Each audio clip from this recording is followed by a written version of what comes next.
સુરત જિલ્લા કોંગ્રેસ અને યુથ કોંગ્રેસના કાર્યકર્તાઓ આજે જિલ્લા કલેક્ટર કચેરી ખાતે મોરચો યોજ્યો હતો। વિવિધ મુદ્દે કલેક્ટરને આવેદન રજૂ કર્યું હતું, જેમાં મુખ્ય ફોકસ શહેર અને આસપાસના વિસ્તારના સરકારી પ્રોજેક્ટ્સમાં ગેરરીતિ અને બેદરકારી પર રહ્યો છે। ડુમસના કેડિયાબેટ વિસ્તારમાં સરકારી જમીન પર ગેરકાયદેસર ઝીંગા તળાવ ચાલતો હોવાનું આવેદનમાં જણાવ્યું છે। કાર્યકર્તાઓએ નેશનલ ગ્રીન ટ્રિબ્યુનલના આદેશોના પાલનમાં બેદરકારી બદલ જવાબદાર અધિકારીઓ સામે સ્પેશિયલ સ્વીપ અને કાર્યવાહીની માંગ કરી છે।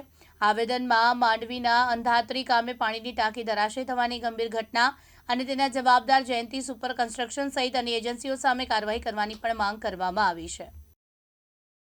સુરત જિલ્લાના માંડવી તાલુકાના નવા બનેલા અરેઠ તાલુકામાં 21 કરોડ રૂપિયાના ગાય પગલા પાણી પુરવઠા યોજનાની ટાંકી બનાવવાનું જે કામ જે એજન્સીને આપવામાં આવ્યું હતું, એ એજન્સી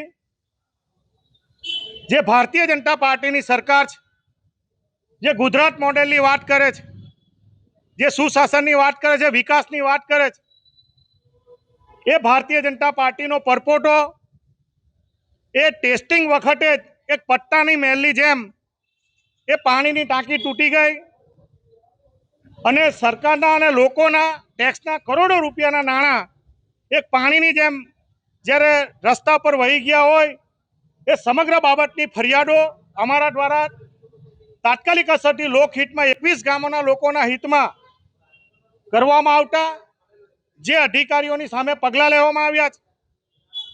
પરંતુ અમારી મુખ્ય માંગણી આજે પણ એ છે, મુખ્યમંત્રીશ્રીને અને કલેક્ટરને વિનંતી કરવા માટે આવ્યા છે કે ઓલપાડ તાલુકાના લગભગ 22 જેટલા ગામોમાં આ જ એજન્સીએ સમ્પ બનાવવાના કામ કર્યા છે, પાણીની ટાંકી બનાવવાના કામ કર્યા છે અને લગભગ 100 કરોડ રૂપિયાના જેટલા કામો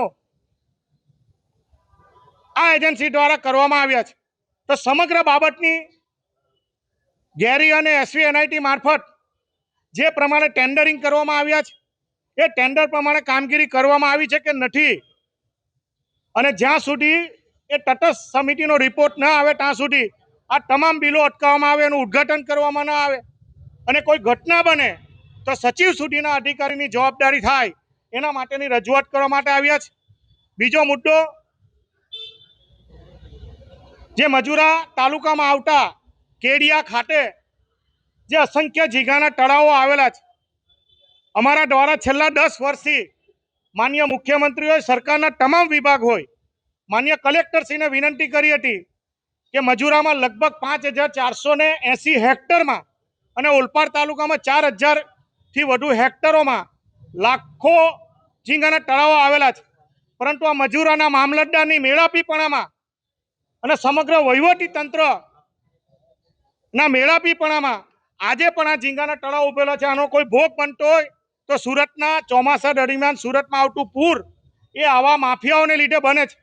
તો તાત્કાલિક અસરથી એ અધિકારીની જવાબદારી નક્કી કરવામાં આવે, જે તે જગ્યાએ વીજળીના કનેક્શન છે, ગેરકાયદેસર રીતે જનરેટર મશીનો છે, એને કબજે કરવામાં આવે અને દિન 15માં જો કાર્યવાહી ન કરવામાં આવે તો તાત્કાલિક અસરથી આવનારા દિવસોમાં યુવક કોંગ્રેસ અને કોંગ્રેસ આ કલેક્ટર કચેરીનો ઘેરાવ કરવાના છે। એના માટેની રજૂઆત કરવા માટે માન્ય કલેક્ટરને મળવા આવ્યા છે। સાબિર સૈયદ, દિવ્યાંગ ન્યૂઝ, સુરત।